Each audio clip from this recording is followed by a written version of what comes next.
ladies and gentlemen. Yes, my name is Edi Chayono. I'm from Department of Agricultural Communication and Extension, Faculty of Agriculture, University of Brawijaya, East Java, Indonesia. My presentation is participatory communication and extension for indigenous farmers, empowering local paddy rice growers in East Java. So my project is in East Java. This is near Bali Island. If you know, Bali Island is very famous for tourist destination, and it's about 2.5 hours from Singapore, from here, by plane, of course. Yeah.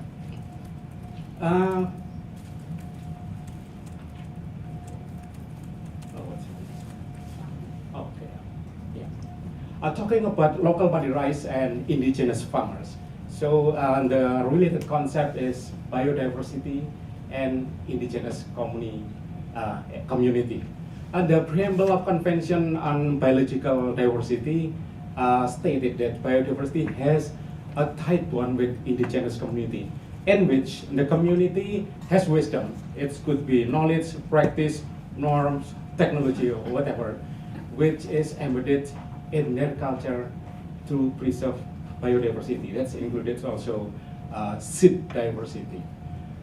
It is said in the preamble that the activity of development, modernization has threatened the wisdom.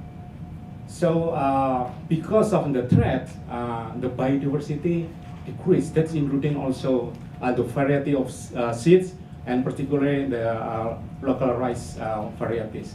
That's not only the seeds could be disappear, but also the related knowledge and practices and the technology related with the seeds. The reason is why local knowledge is considered eliminated because of the modernization. First, because of it is perceived primitive, low tech, low production, and many scholars consider that it is less scientific. In the case of my project in the region of Banyuwangi in the East Java province, there were right now 17 rice and sticky rice varieties used by the indigenous farmers. But some years ago, long time ago, according to research, there were about at least 37 varieties of local rice, and include also the sub-varieties. So some varieties are already extinct, and then the number is about 50%, and this is quite huge. Yeah. What is the role of indigenous knowledge?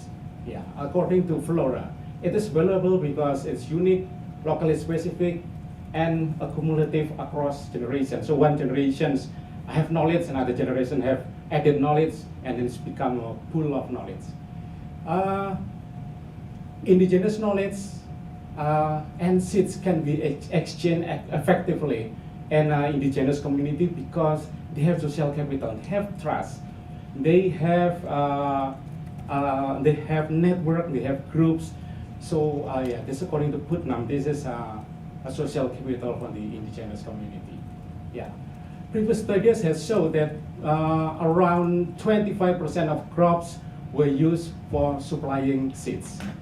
And traditional network is still exists. There are some benefits of rice: high price, fragrance, easy maintenance, low input, and disease resistant. And the excellent thing that local rice is have a good taste. Yeah, this is our previous research based on perception of the farmers themselves and also the consumers. Also, the technology is valid. We already proved that all the technology relate with indigenous, the local seeds. Well, for example, in the seed selection, they use a very traditional way, like just taking some paddy rice and then listens the sounds, and they can predict whether the seed is good to be planted or not. So we thought modern technology, but we test with modern technology, and the result is about the same. Our previous research findings shows that the average farmer age was relatively old. It's an average is 57. So we can consider what's going on after 5 years or 10 years or 20 years, if they never transfer or transmit their knowledge to their sons or daughters, the knowledge and the seed will disappear. So this is really, they are really in trouble. And during the time of our facilitation project, there were very limited efforts to empower the indigenous community. So that's the reason why my colleague and I thinking that, okay, now it's time to do something for them, to help them to save their seeds, and also the knowledge related to making the seeds. Yeah, so the objective of our project was to empower the local paddy rice grower. So this is basically a facilitation project to make aware of the growers about the values of conserving the local rice varieties and the related farming knowledge, practices, and etc. And then the second one, to enable them to negotiate with stakeholders. And the methodology, so the participant is the Osing farmers. The Osing farmers, the indigenous community who live in the eastern part of Java Island. And then the year of facilitation project was 2008. This slightly outdated from the project activities enable us to assess not only at that time, but now after 7 years, we have a chance to evaluate again what's going on, yeah, after some years. The strategy we used was participatory communication and extension. So by the strategy, individual are seen as the nucleus of development, and then communication must be in the center of the development. So in this way, participatory communication is a two-way or interactive communication.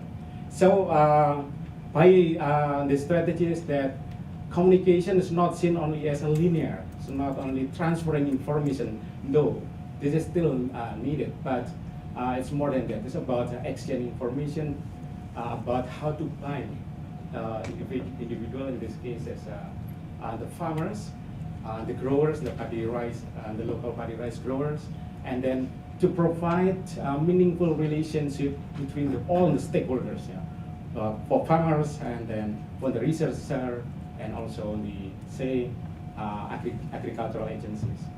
So this is our premise, that participatory communication can empower the local paddy rice growers, and then help them to make a voice, to help them to participate and to negotiate with all the stakeholders. The method facilitation, we employ interdisciplinary team. There are two researchers. One is my colleagues, an agronomist, and the second one is mine as the leaders of the project. And then also we have our NGOs in the project. And then we employ cultural perspective as possible. Yeah. So we respect to their social capital, we respect and their norm. We try to integrate local leaders in our team. And we use face-to-face methods. It could be individual or in group meeting. And then we employ multimedia, and we integrate stakeholders, and also multi-state procedures as suggested by Yun. She suggested nine stages or 9 phases, but we only highlighted a focus on step 1 to step 6. So we omit the other steps because of time limitation and also financial limitation. This is the stage. So this is the pre-facilitation stage. As I told you before, we integrating the research. This is my colleague. She's agronomist. She was already done with me to collect as many as possible the local rice varieties, and then we want to bring our finding back to the community. We are collaborating with NGOs, as I told you before, and we hire a multimedia team. We ask them to help to prepare media, so our finding can be presented well. So here, sorry. Yeah, this one is our finding. This is local rice varieties that we found before.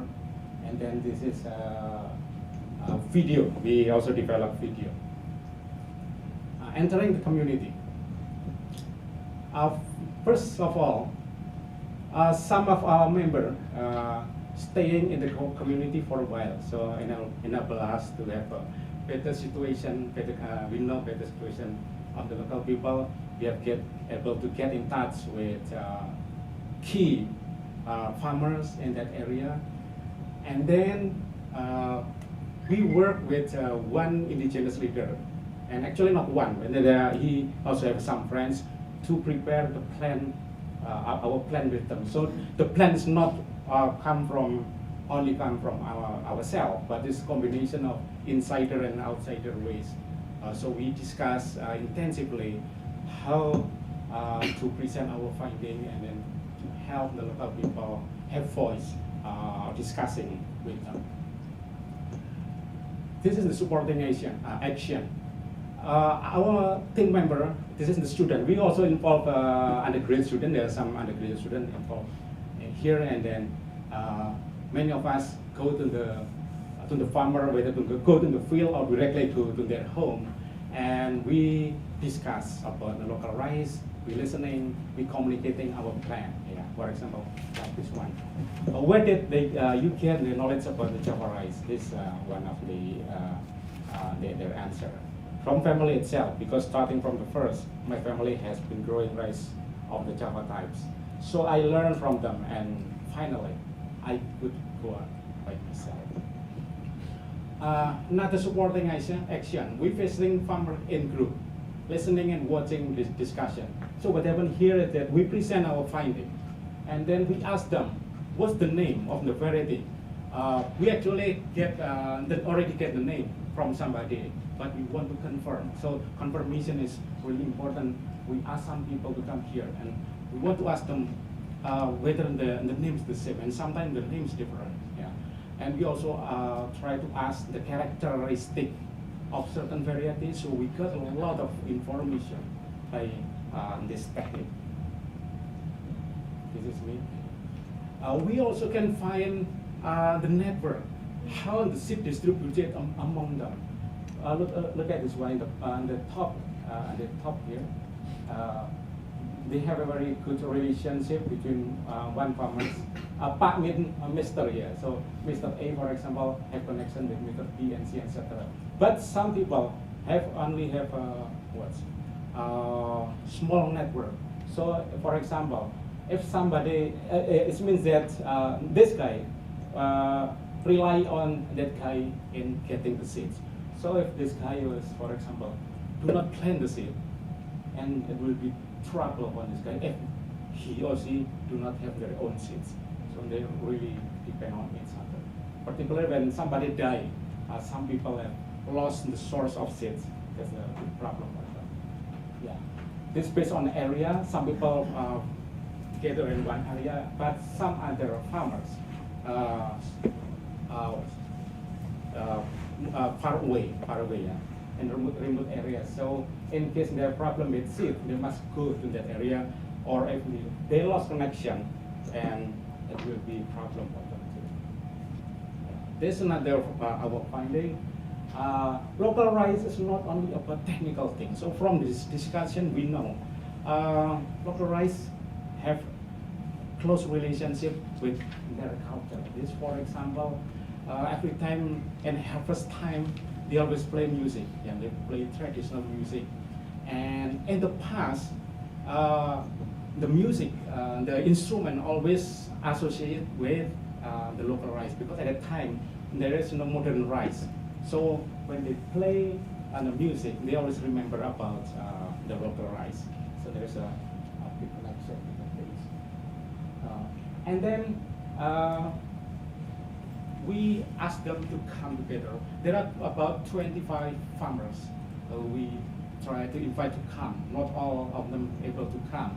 We picking them and bring them to the conference, and we try to presenting material with strong local content. For example, we developed the video, and then the video itself, the picture has come from that area.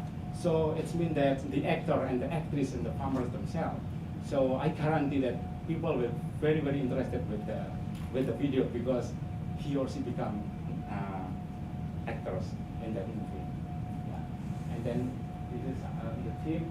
We also invited indigenous leader from other area, and then so we can contribute about what's going on in this area. This is us.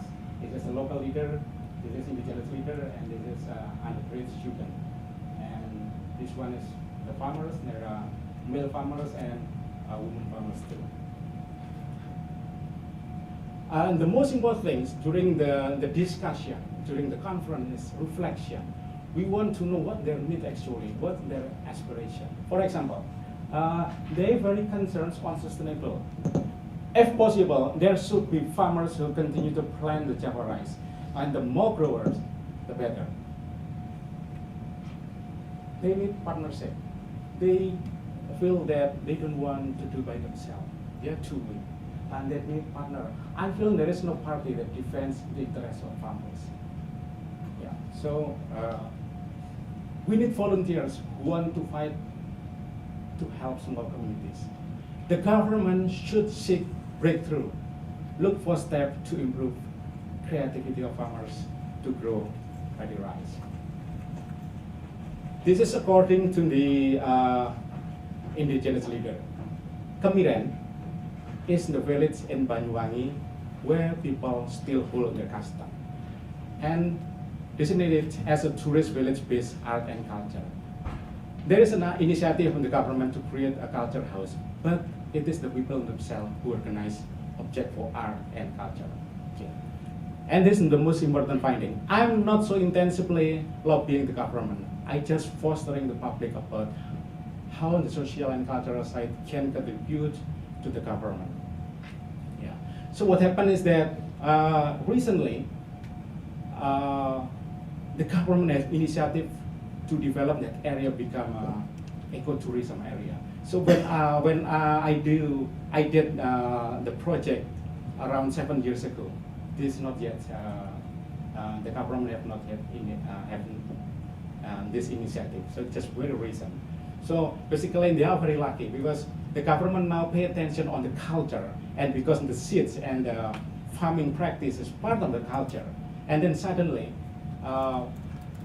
they have a chance to connect with the government. In the past, based on our discussion, the government's not really pay attention for the farming, because the government wants productivity. They want the land more productive, so they use modern rice, modern seeds, and then now they have the community a chance because of this policy. How far local rice can be integrated in the agenda of tourism? There are some activities of local rice used as tourist attraction. Now I have a tour package in which there are local culinary, but I do not focus on local rice. I'm not too bold to promote when it is not according with field condition. Attraction to tourists is only partial, namely the activities pounding rice using mortar, which is in contrast to modern ways. And then, when it comes to culture, indigenous people do things for reason of ritual. If for tourism, sometimes ritual activities was drawn to the commercial, resulting in the reduction of customs value itself. It should be supervised. So basically the community is in between whether they should involve in the program, tourism program, because of worry of commercialization or not. So yes, between yes and no. Yeah. At the final of the facilitation project, we want them to make commitment. Yeah. We ask them to, okay, you are getting old now.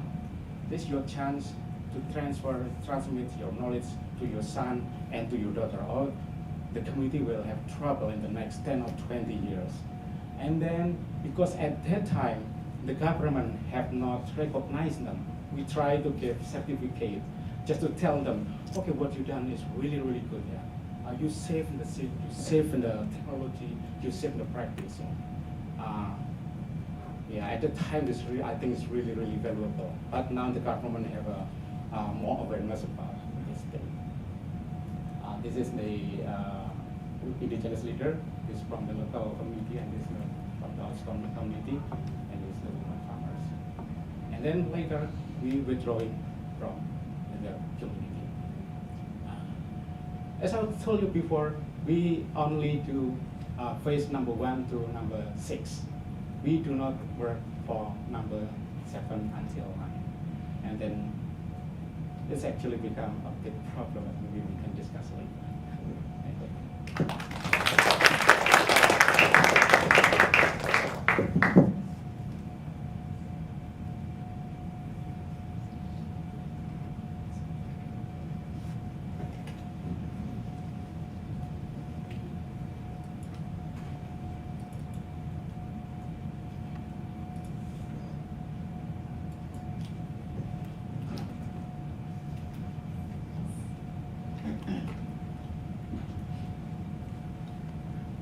Hello everyone.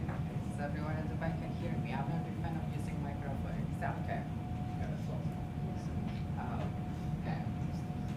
I just sound really good and I'm using microphone. You'll be fine. Thank you. I really appreciate that.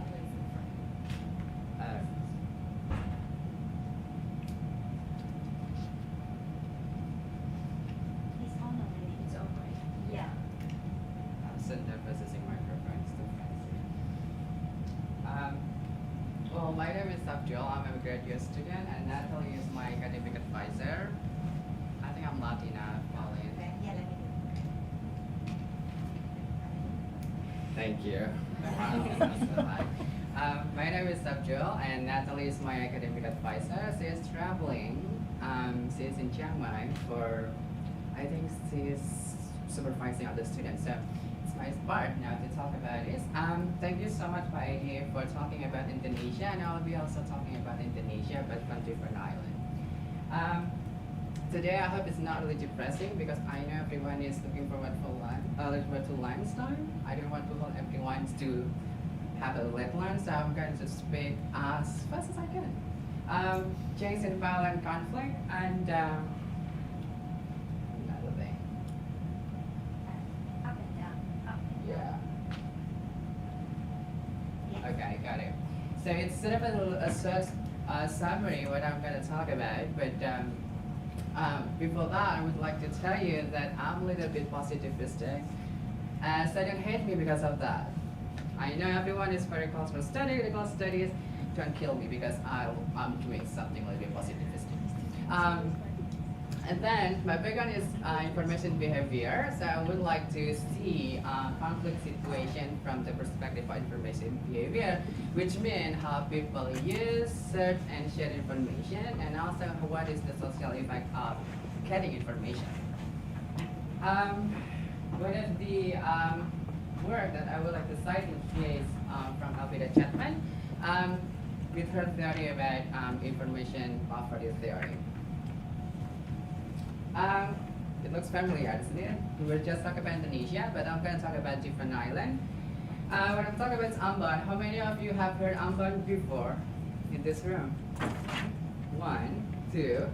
Okay, I thought I was going to skip this part, and now I'm going to talk about this part. Well, Ambon is situated in Central Java. Not Central Java, Central Indonesia. Central Java is where I'm from. It's pretty dense population, as you can see. And then if you look at the topography, you might find it's a little bit hilly, it's a bit steep, and also you might see some bay and some bay area which where Muslims are normally living there, and the Christian live on the other side. And this is not a context for you if you're not familiar with Ambon. The conflict occurred between 1999 to 2005, where more than 5,000 people died because of the conflict. And if you look at the statistics as well, we're talking about statistics and it's a bit debatable, but if you look at from media sources, you will find that more than 10,000 people are internally displaced because of the conflict. And in 2005, this agreement was signed, but then it helped at some point. But then in 2011, the conflict occurred again. So there was a brief description and the brief context about conflict. And then, of course, people will be likely to blame religion as the source of the conflict, but actually, there is another thing that we can look at from information behavior perspective. Let me discuss this. What happened in 1999, 2005, talking about rumors. Rumors, as everyone knows, that is misleading information. It's something that's not really true or maybe false. And in 1999, 2005, face-to-face rumors was disseminated. I'm not saying disseminated as unintentionally disseminated because we're going to speculate many things talk about that. But I would like to share that within this time frame, conflict was helped by rumors. For instance, one church was burned by a Muslim community, and then the Christian community get provoked, get angered because of that situation, that rumor, and then they kill each other afterwards. Slightly different in 2011, from 2009 to 2005, were mobile communication. Yes, we're talking about technology. People hate and love technology, especially when we're talking about corporation. I know some people hate corporation, but we cannot escape from living from corporation. So it is something that we need to talk about as well. But in this case, I would like to share that mobile phone, mobile communication helped conflict to spread. The same issues occurred. The same issues applies. For instance, when the Christian community heard received an SMS saying that, oh, our people, one of the girls from this community was captured in the Muslim community. So what to do? The mobile communication made the information, the rumors, spread fastly. So the promise of information to spread across the island or the city helped the conflict to escalate. And then another part that I would like to share today is about what's happening today. I did my fieldwork last February. So this is what happened. Face-to-face and mediated communication technology were used to build trust. I already mentioned about social capital, one of the paper that I was developing, but not talking about is also how the role of social capital helping building trust among the communities in order to building peace across with each other. So that was the context of the conflict. And this one thing that I would like to talk about, how people change when they get information and how the information might help them to build trust or something like that. We'll talk about it in a broad spectrum, of course, in order to get more feedback, so I can think through about another paper. This is theory that I was mentioning before, information public theory. Basically, this is the thing. So you commit secrecy. You don't share information. You hide information because you think it might help you it might protect yourself. So you cover your truth feeling because you don't want people to know. If they know what you really feel, then it might jeopardize your situation. That was basically the main idea of the information public theory. And these are the propositions that I would like to not really testing it out, but try to put them in certain phenomena. Once again, don't hate me because it's a little bit positivistic. And then, and this way I did it. I'm not going to talk about it because we can talk about it further if you would like. Basically, as I did, these are some information that I have. Okay, this is what I got when I was interpreting my data and looking at it. So, 1, 2, 3 denote before, during, and post-violent conflict. and then A, denote Christian community, and B, denote Muslim community. As you can see in this figure, that before the conflict between Muslim and Christian community, they see themselves insiders. But during the conflict, I call it outsiders type 1, which means I don't belong to your religion, so we were fighting each other because of the rumors, things like that. And then in a post-conflict situation, you can see that they see themselves as the citizen of Ambon. They see that, oh, we're no longer Christian or Muslim, but we are citizens of Ambon. They see their collective identity as Ambonis, instead of saying that, oh, I'm not only a Muslim, I'm not only a Christian, but I'm a citizen of Ambon. This is part of things. And the water was started type 2, which means those who are not from Ambon. This is a very interesting point to talk about, because if you go to Ambon and you talk about who caused the conflict, they will say that outsiders, which means those who are not from Ambon, which means military, which means government, which means Laskar Jihad or Jihad troops, or other people, things like that.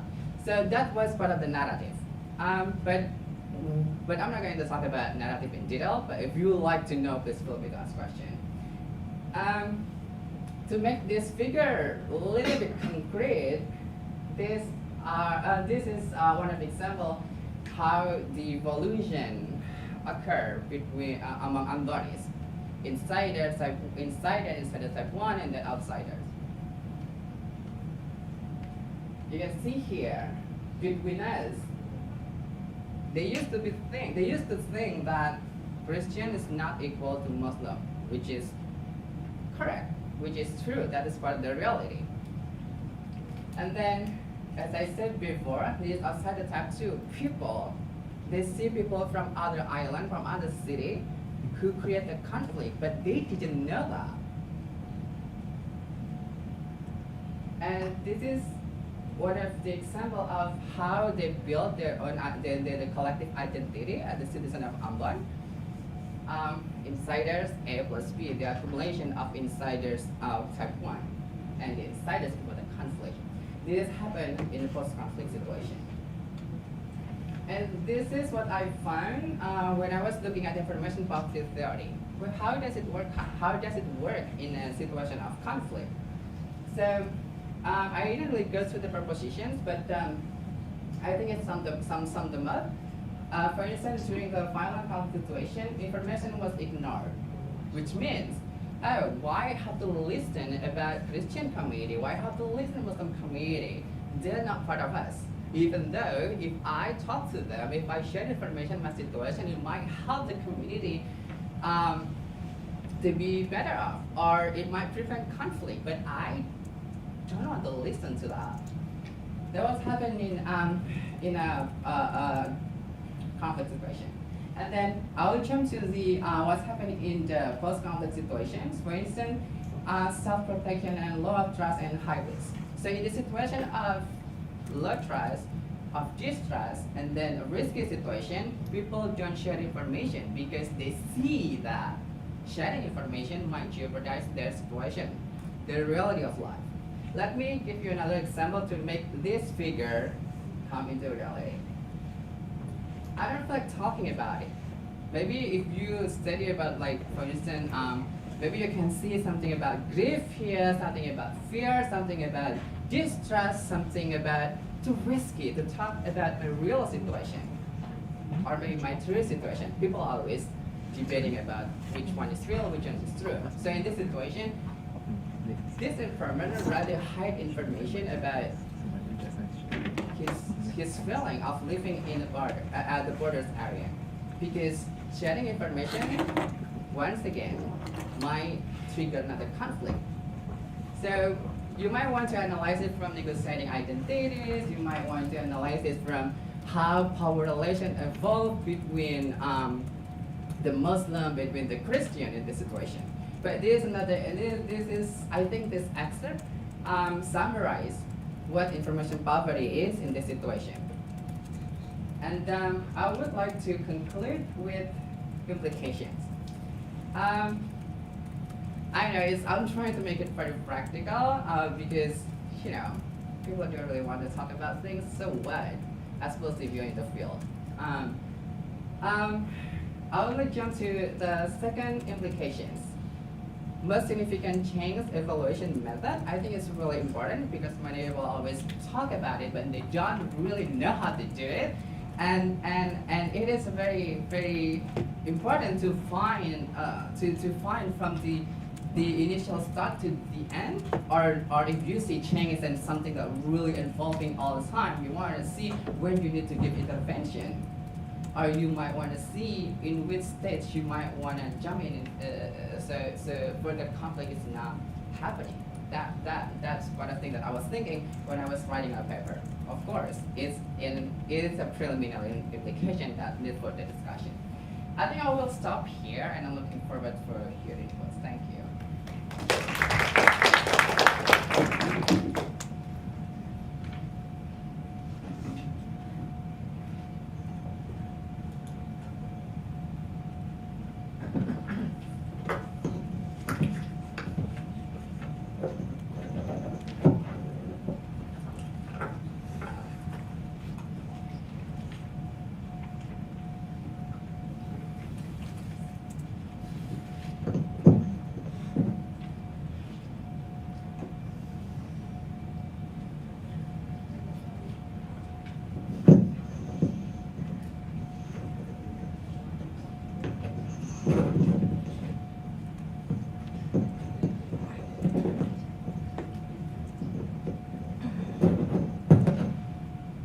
Hi, can you hear me?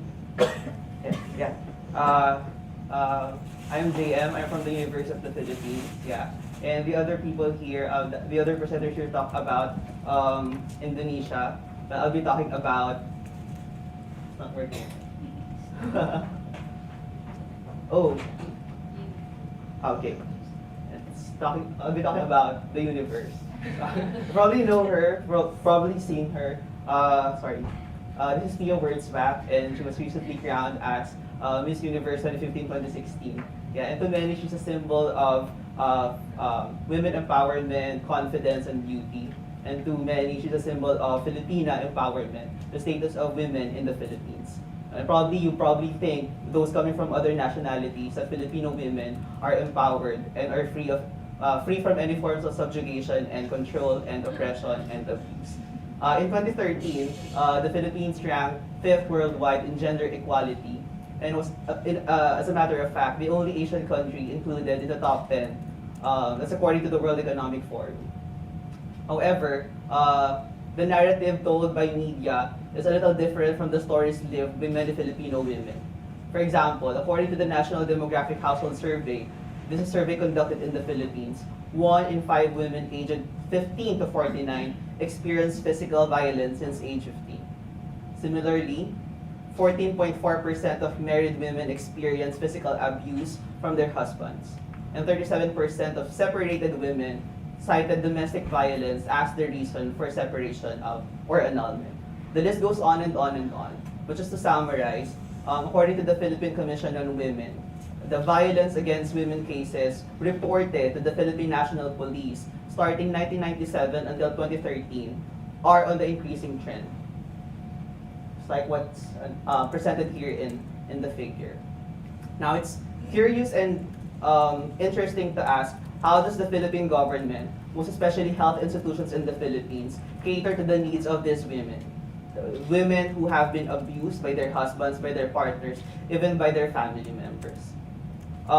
In 1997, the Philippine government passed Republic Act number 8505, or the Rape Victim Assistance and Protection Act of 1998. This law sought to establish rape crisis centers nationwide to address the needs of women survivors of violence.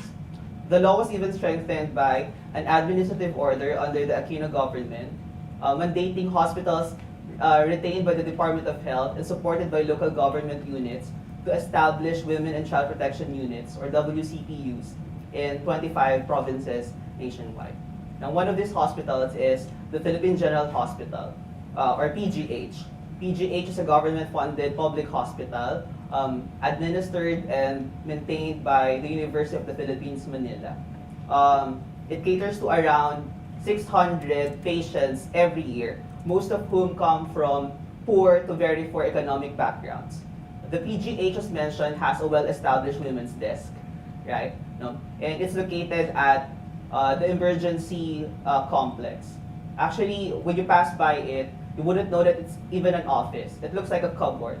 That's how deplorable the situation of the women's desk in the Philippines is, considering that this is one of the best hospitals in the Philippines, although it's public owned and state governed. Now, this brings to mind to question how does PGH cater to the needs of women? Because according to the women's desk, every year they encounter hundreds and hundreds of vow cases. No? As a matter of fact, it was in the year 2000 when the highest number of vow cases were admitted in the hospital, totaling to almost 700 cases. 700 cases just in a year. So my colleagues and I, decided to write a study about it, and this is it: the Kapwa in Compassion, examining compassionate healthcare for vow victims among PGH healthcare providers. These are my colleagues, Alisa Batu and Kai Ordinario. Unfortunately, they couldn't be here today, so I'm invoking their presence by posting their Facebook photos here. Yeah. The main question is that we try to answer is how do healthcare providers, Filipino healthcare providers at PGH, extend compassionate services to violence against women or vow victims? The focus here lies on, first, the Filipino nature of the healthcare providers, and second, the very term of the very theme rather of compassion. Now, compassion has been a trend in healthcare research and evaluation. So just to define what compassion is.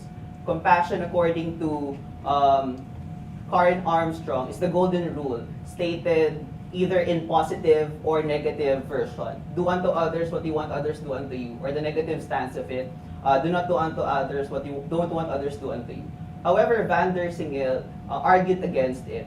The golden rule, stated in the positive version to embody compassion, is false. Why? According to her, because it projects moral projection, it leads to moral projection rather, it may let one's own value judgment be the path to provide compassion to another person. To quote her, we need to identify with each other as human beings who are vulnerable and at risk of the tragedies of life. But at the same time, we need to disself oneself in order to see the interest and suffering of the other person experience. Human beings do not at all share the same values or preferences in life. At the same time, according to Van der Singel, we tend to confuse compassion with different words. For example, pity. We know the difference between the two. Pity has negative connotations, and at the same time, for you to have pity over another person, you have to be on a higher level of status, right? Next, we tend to confuse compassion with empathy, but they're different. According to Martha Nussbaum as well and Van der Singel, empathy is needed to establish or to administer compassion. But compassion takes one notch higher by not only identifying the suffering of the other person, but having this desire to help the person you're dealing with or you're interacting with. Linguistically speaking as well, compassion comes from the Latin word compati, which means to suffer with. Now, to suffer with, it's quite interesting for us to have the preposition with in the Latin definition or original term for compassion, because that it's really close to home. Because in the Philippines, in Filipino psychology or Psikolohiyang Pilipino, as developed by Virgilio Enriquez, we have a term called the kapwa. It's a Tagalog term which means the self in the other person or the shared self. It's different from the Western concept of I or ego, wherein the I is separate from the other. In the Tagalog term kapwa, the I and the other comes together with the other. They share the same space. According to Professor Emmanuel Dumlao, a colleague of mine from the University of the Philippines, Los Baños, kapwa came from the compound Tagalog term ka-puwang. Ka is an affix, it's a prefix actually, which we attach to establish sharing, shared. puwang in Tagalog, or in English, so translated in English means space. So kapwa, kapuwang means shared space. In kapwa, there's a space wherein you, your identity, and the identity of another person comes together in life. Now, according to Psikolohiyang Pilipino, the concept of kapwa is at the core of our Filipino personhood. Now, we integrated that into the framework that we use, also integrating other pieces of literature that we found about compassionate healthcare. The first of which is the study conducted by Fernando III and Considine just recently, just 2 years ago, about the transactional model of compassionate healthcare. They introduced the different factors that affect physicians from extending or administering healthcare to their patients. Also, Van der Singel's study on the dimensions of compassion. She enumerated 7 actually, and these are attentiveness, active listening, naming of suffering, involvement, helping, being present rather, and understanding. Now, we conducted in-depth face-to-face interviews in a sample determined using snowball sampling and convenience sampling. We interviewed them during the height of their work. So we had to excuse them from administering to the patients and talk to them for a few minutes about their experiences in catering to the needs of VAU victims or VAU patients. 6 PGH healthcare providers agreed to be part of this study. We divided them into 2 categories, the medical practitioners and the paramedical practitioners. The medical practitioners are consisting of 2 male surgeons from the emergency room and 2 female OB-gynecologists. The paramedical practitioners are composed of 2 female social workers who have been there in the office for for many years already. Now, we first asked them, what do you think are the services needed by VAU patients coming to your office or coming to your clinic? They enumerated. We were able to identify 5 recurring themes about it. The first one, immediate medical treatment. Of course, when they have lacerations, when they have bruises, you need to treat them immediately. Second, psychological counseling. Documentation, if the patient decides to pursue a legal case, it has to be well documented, most especially the medical legal. The social services, for instance, where would the patient stay? Does the patient have a place to stay overnight? Does she have any food at all or any piece of clothing she can wear? And of course, the extra mile services. Sometimes, because of the poor economic background of the VAU patients, it's the doctors and the nurses and the social workers who foot for the expenses of the hospital bills of the VAU patients. I won't show this to you already, but it just goes to show the flow chart we developed as to how the VAU patients, have their process inside the hospital. What about the subjective meanings of compassion that these healthcare providers attach to their service? The first one, I'll be a little bit, native here, so I'll be using Tagalog terms rooted from the Filipino psychology, but I'll try my best to explain them to you. First is pakikipagkapwa. They view compassion as pakikipagkapwa. Pakikipagkapwa is opening up the door of the I to include the other. At the same time, it requires treating another as a human being and hence as your equal. So from a transcript from the interview, Surgeon 1, to quote him, "We have ways to learn how to be efficient in asking about the concerns of the VAU patients. But sometimes we just couldn't help but act like a robot. Of course, at times, we come to mind and realize that, hey, we're still talking to a human being." Similarly, according to a study by Virgilio Enriquez, he identified 3 expressive behaviors of pakikipagkapwa. The first one is pagkamakatao, or people-centered orientation. Pagkamakatulungin, which means service to people around them. Pamathalaan, commitment to communities.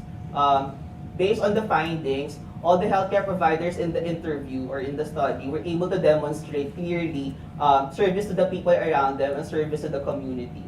However, there's a big debate about the pagkamakatao or the people-centered orientation of the physicians, because it goes in contrast with the kind of orientation that the social workers have. According to the physicians, we don't need to be involved too much in the plight of the patients. You have to be professional because that's their mandate as physicians and how they were trained to be.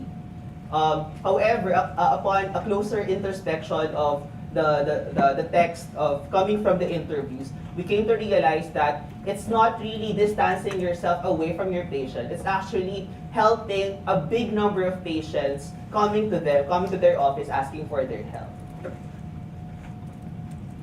To quote one of the surgeons as well, there's a level of empathy too, but you have to be professional as well. Don't get too much attachments to your patients. The next subjective meaning is pakikiramdam. Pakikiramdam, simply put, is empathy or sensitivity. According to Ubigaini 1, empathy and sensitivity are the key. If she's more hysterical, we avoid making extremely close physical contact. We need to calm them down first, to give them comfort. Sometimes they feel shy to share about what happened, so you have to dig in. Now, pakikiramdam or sensitivity and empathy are recurrent themes in almost all of the interviews.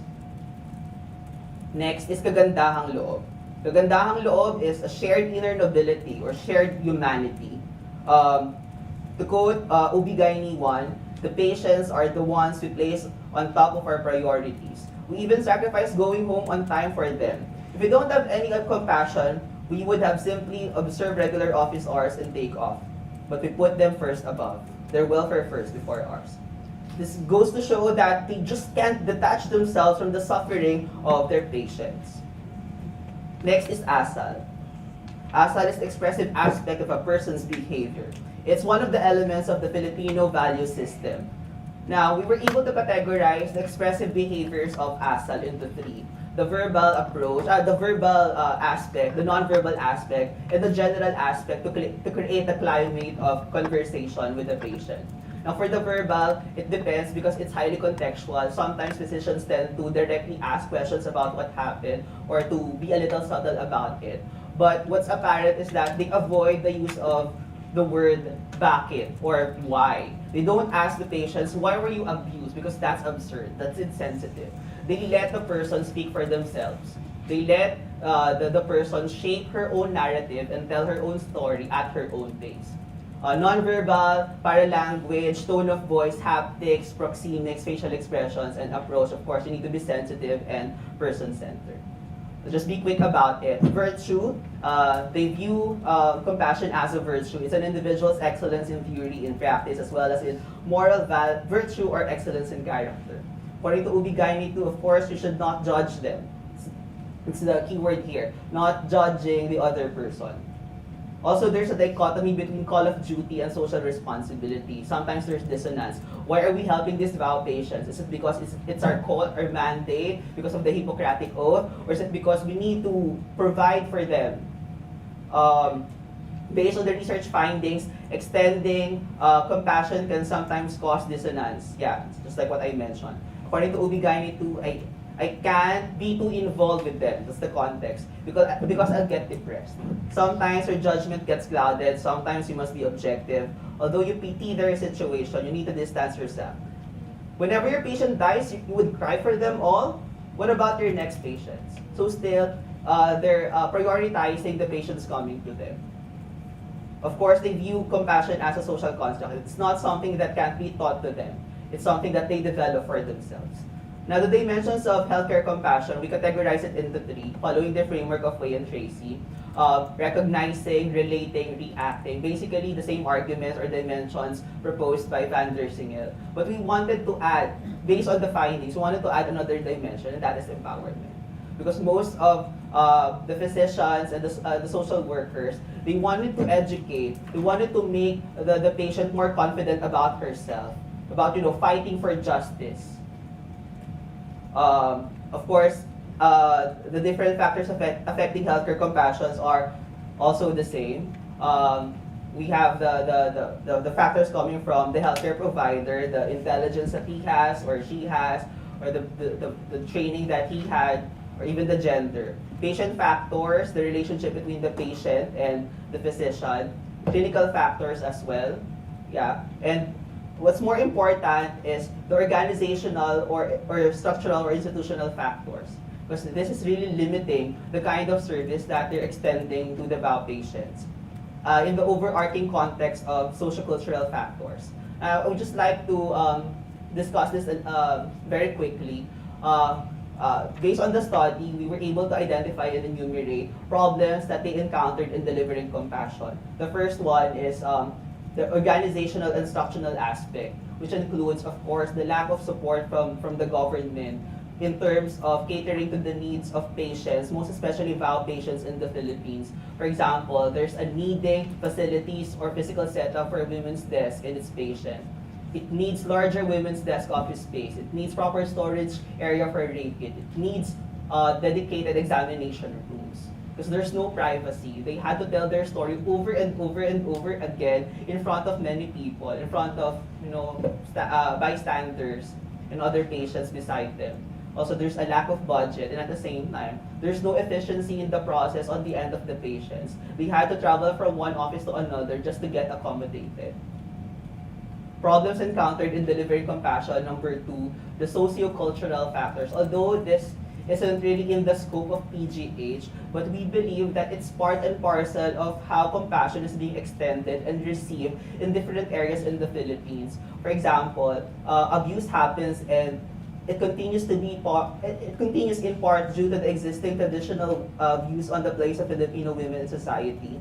A patient also may be subject to abuse by other societal members who are also involved in providing assistance to VAU patients. And this is really saddening because, we found out that healthcare providers in PGH try as much as possible to extend compassionate healthcare to the patients. But when the patients step out of the hospital to pursue a legal case or to seek further assistance, that's when they get more abused by other people.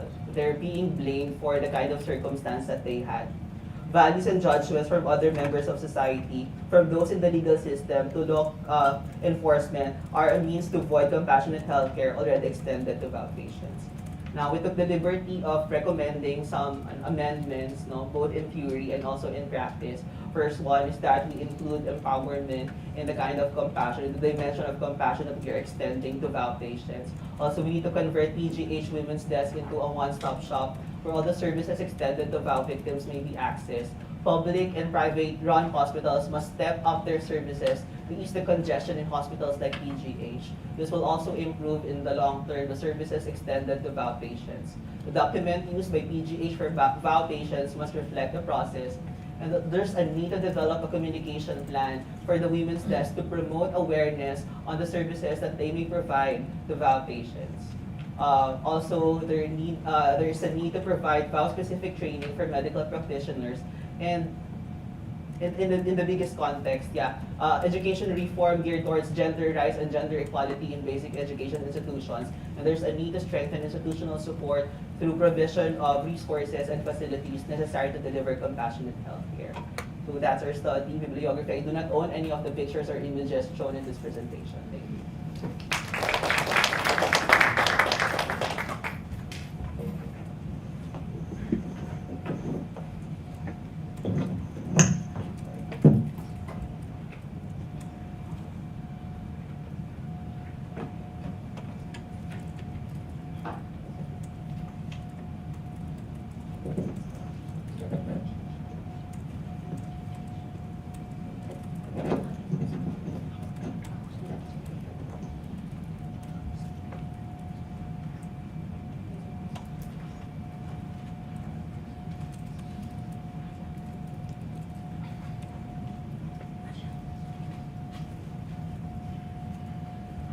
Hello.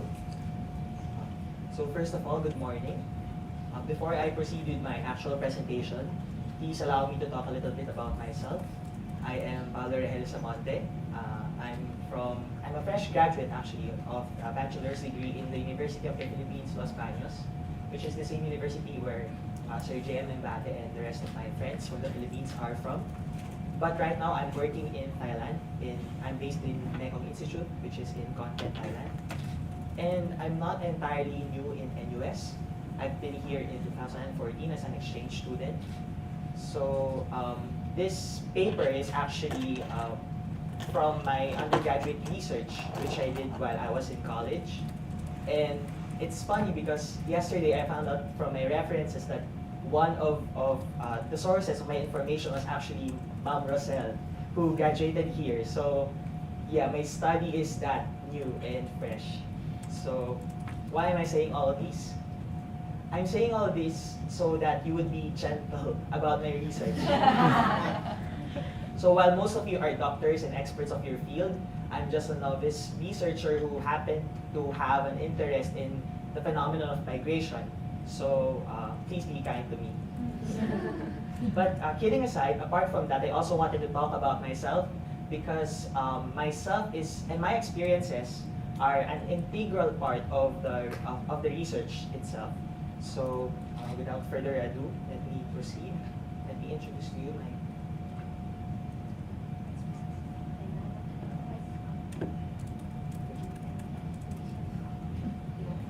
okay. Alright, so let me introduce to you my topic, long-distance parenting, a media ecological study on values communication between migrant parents and their children in Paete.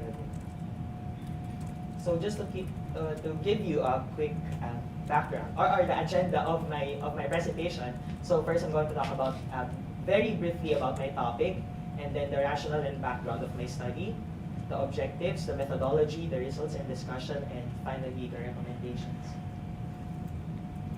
As for the topic, I just decided to delineate my research title and talk about the major concepts that's in it. So first is media ecology, which is pioneered by Marshall McLuhan. I think we're familiar with the Global Village and his famous maxim about the medium being the message. So simply put, media ecology is the study of media as environments, as cited by Scolari. So for the purpose of this research, values is defined as a person's principles or standards of behavior, or one's judgment of what is important in life. Whereas a migrant parent is a parent, whether male or female, who has been or still is a migrant worker, while the children of migrants is a sector of any age who have been or still are the children of a migrant parent, whether mother or father or both. So as for the rationale and background of my study, I wanted to begin about my personal story as my experiences as a child of a migrant father. So ever since I was born, my father was already working abroad. So this study is very personal to me. And also, this is largely because of our close family ties in the family, which is very common in the Filipino culture. And apart from that, it's also my being born in the age of information communication technology. So I actually witnessed most of the medium, like how my parents and my family used most of the medium used by migrant transnational families. So I've witnessed my parents write letters to each other when I was 6 years old, I think, and then this quickly transitioned into the use of telephones, and then which is very convenient relatively, and then the sudden rise of SMS, and then internet and emails and social media and all of that. So next is the family in migration. So as I mentioned before, close family ties is a unique feature of the typical Filipino family, but because of the OFW phenomenon, children are growing up under the care of single or surrogate parents. And there are an estimated 7.38 million overseas Filipino around the world, so that's a lot, relatively, because there is around 100 million population in the Philippines. So ICTs in migrant communication. Family ties between Filipino migrant parents and their children are maintained through the use of ICTs. And this gives way to the concept of absent presence, which Pertiera defined as being there yet not really there. So in the assumption that the transnational families continue to attempt to communicate with each other, the use of ICTs among families hence shapes their overall experience of the migration phenomenon. As for communication within the family, I'm from the development communication background, by the way, and going through previous development communication studies, it is very seldom that the link between family and communication is discussed as a vital aspect of development. So when I conceptualized this research, I was thinking that development starts from the individual, and the individual's development starts from the family. And so family should be a central focus of development studies then, but it doesn't happen really in practice or in the field where I'm in. So the study actually provides a baseline to introduce family relationships and mediated communication in the development communication discourse. And this answers the strong recommendations of past researchers on the need to use more qualitative methods at studying family and migration. As for the research objectives, guided by Marshall McLuhan's media ecology, my study sought to better understand how migrant parents communicate values to their children in Paete, Laguna through the use of various information and communication technology, or ICTs. Specifically, it aimed to describe how migrant parents and their children in Paete, Laguna choose a medium to which they communicate, identify the most significant values communicated by these migrant parents to their children, and describe how the communication of values by migrant parents to their children is shaped by their use of various ICTs. As for the methodology, first let me begin with my research design. So I use qualitative research methods for my data gathering. So I'm not going to talk about it further. With regards to choosing the topic, the general interest really, as I mentioned, was to situate the place of communication within the family in the development communication discourse. So as I was narrowing down my topic, I took interest on the study of migration primarily because of my personal experience of it. And then I decided to focus on transnational families' media use, since ICTs are very timely, and the realization that children of migrants are found at the periphery of migration studies. So I used a case study of Paete, Laguna in the Philippines. So for my research locale, I chose Paete, Laguna primarily because I was born and raised in this small town. Therefore, I believe that I would be even more authority. I have more authority to talk about it apart from other people. So I also seek to understand how this place has been changed by the migration phenomenon. So to give you a brief background of Paete, Paete is actually considered the carving capital of the Philippines, and carving was part of the town's industry even before the Spaniards came to colonize the country centuries ago. But due to unethical business tactics and the rising cost of food, and of course the local environmental resolution prohibiting the cutting of trees, Paete's wood carving industry slowly started to die, and residents began seeking for opportunities abroad. Hence, Paete started to become a nest of OFWs. So for the selection of research participants, I used theoretical sampling.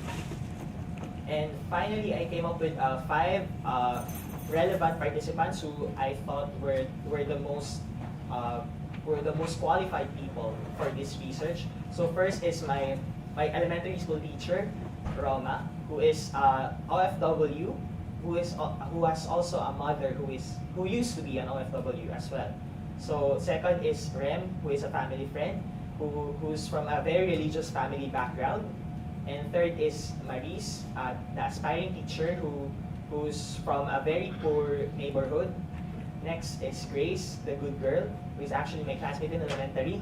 So when I say good girl, it's not very subjective because she's actually my classmate from elementary, and she has always been like, you know, these awards, like she's always been awarded best in conduct. So if she's not a good girl, I don't know who is. Like she really is an angel. And then of course Howell, who is my cousin, the overachiever of the group. So for the data collection, I use unstructured and in-depth interviewing, which is simply defined as a conversation with a purpose. And as for the, I also utilize pagpapakwento at pangkipagkwentuhan, which are local research methods.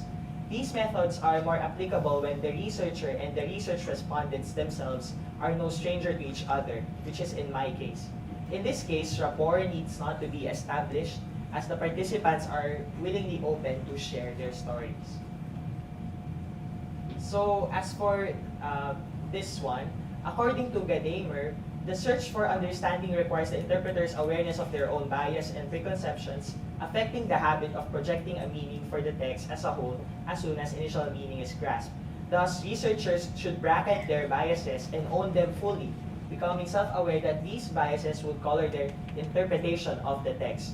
So in my case, instead of pushing aside my biases, I actually embrace them and use them to really understand what my participants are going through.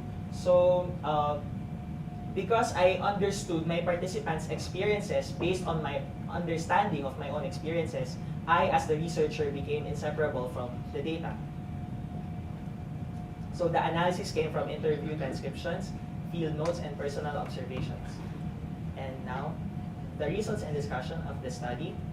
So I was able to point out that the love for family, the value for education, and the love for self were the most significant values communicated by migrant parents to their children, which comes as no surprise given the Filipino culture. So these are the results of my analysis of my data. So first, I'm going to talk about the role of left-behind parent in instilling values. So while migrant parents still strive to communicate values to their children, of equal importance is the role of left-behind parents in instilling values. So non-migrant parents carry the heavier responsibility of communicating values to their children, primarily because values need to be modeled, and parents who are present at home are the ones better expected to perform this role. Limited by distance, migrant parents would mostly act just as to reinforce these values. Of equal importance is also the role of extended relatives, because sometimes the inability of the non-migrant parent to take on the responsibility of parenting renders the importance of close family relatives in taking care of the children. This is especially true for non-migrant fathers, who often cannot perform the caring work of the family. So when a mother migrates, it often becomes the burden of the girls in the family who assume the roles of the migrant mothers. So this is quite self-explanatory. Like the gender dictates who takes the place of the absentee parents when they migrate. So a mother's migration meant that it would be the eldest daughter to take her place, whereas a father's migration meant it should be the eldest son. The gender dictates also which kinds of values are communicated by a migrant parent to their children. So for instance, female children in general would be more comfortable talking about sensitive issues such as pregnancy and romantic relationships with their mother than that of the father, and vice versa. Also, the convergence of different communication media and pangangaral or parenting became evident. So it happened that they need not to choose one medium to which they communicate. Instead, it is the convergence of all these different medium that proves to be an effective method of communicating or parenting for parents and their children. So I'm just going to go through this quickly.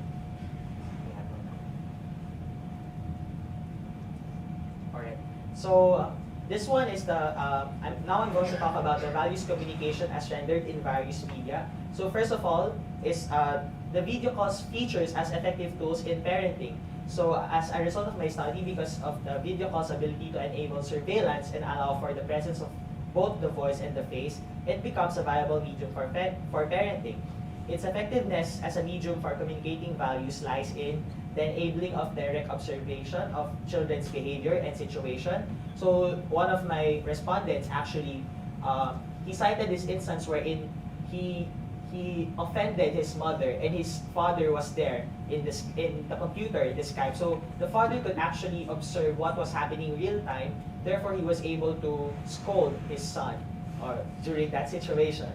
And of course, the more accurate rendering of emotions as evident in the combination of the voice and facial expressions, and the preventing of false listening due to face-to-face interaction. So my participants would admit that they would really zone out if they were just talking to their parents in the telephone and just pretend to be listening. But when they use this video calls, they could not do that. They should look at their parents, and therefore this prevents false listening. So education also emerged as the primary value communicated via ICTs. Like apart from among the three, it is the most communicated value, and as the findings of my study suggest, this may be attributed to three factors which are as follows. education of children as the primary cause of parents' migration. So the parents would actually always remind their children that the reason why they have to migrate and work abroad is because of their education, so they have to do well in school.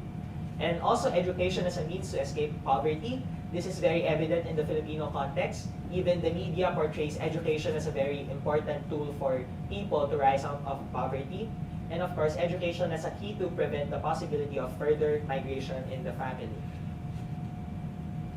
So, while the medium affects the environment to which the communication of values occur, findings of this study show that perhaps of greater importance even to the medium in communicating values is the prior relationship the children have with their parents.